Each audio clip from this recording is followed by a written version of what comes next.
कहते हैं कुछ जगहें सिर्फ घूमने के लिए नहीं होती, कुछ जगहें आपको बुलाती हैं और जब आप वहां पहुंचते हैं तो वो तय करती हैं कि आप वापस जा पाएंगे या नहीं। मध्य प्रदेश के सतपुड़ा के घने जंगलों में एक जगह है पंचमढ़ी। लोग इसे मिनी कश्मीर कहते हैं, लेकिन आदिवासी इसे कहते हैं काला दरवाजा।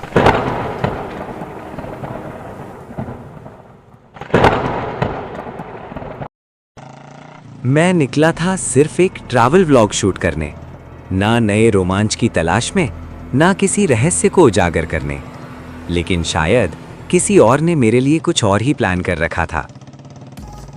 दोस्तों, आज हम एक्सप्लोर करेंगे पंचमढ़ी का अनदेखा हिस्सा, जहां टूरिस्ट नहीं जाते, जहां गूगल मैप भी डरता है।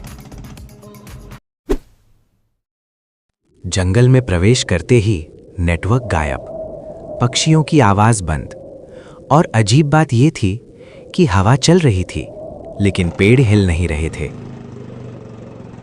ये अजीब है, जंगल इतना शांत कभी नहीं होता। अचानक एक बूढ़ा आदिवासी सामने आता है। तुम वापस चले जाओ, यहाँ रास्ते खत्म नहीं होते, लोग खत्म हो जाते हैं। बाबा, मैं सिर्फ शूटिंग करने आया हूँ, 2 दिन में चला जाऊंगा। जो यहाँ 2 दिन रुकता है वो हमेशा के लिए याद रख लिया जाता है। जंगल के बीचों बीच एक बंगला, जिसके बारे में लोकल कहते हैं ये कभी एक मशहूर लेखक का रिट्रीट था, लेकिन एक रात उन्होंने अपनी डायरी में आखिरी लाइन लिखी थी, ये जंगल मुझे देख रहा है। अगर ये सच है तो ये मेरी जिंदगी का सबसे बड़ा कंटेंट होगा।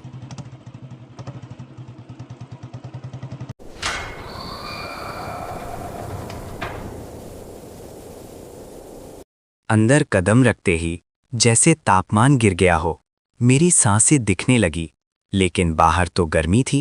हेलो, कोई है?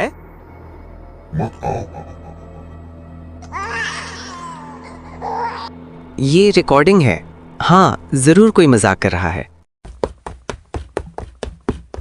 और फिर मुझे दिखा एक काला दरवाजा, जिस पर कोई हैंडल नहीं था, लेकिन वो हल्का हल्का धड़क रहा था, जैसे दिल धड़कता है। अगर ये सिर्फ भ्रम है तो मुझे डर क्यों लग रहा है?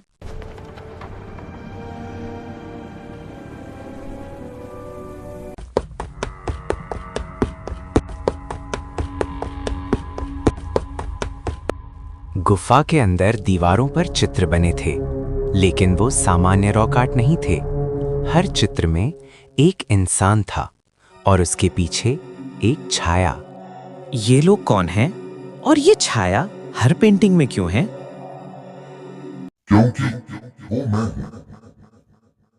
मुझे तब समझ आया, ये जंगल लोगों को डराता नहीं, ये उन्हें अपने अंदर शामिल कर लेता है। नहीं, ये सपना है, ये सच नहीं हो सकता।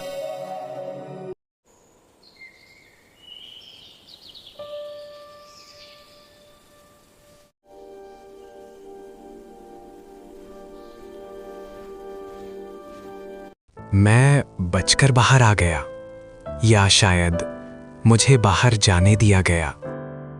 कुछ दरवाजे खोलने के लिए नहीं होते और कुछ जगह आपको कभी जाने नहीं देती।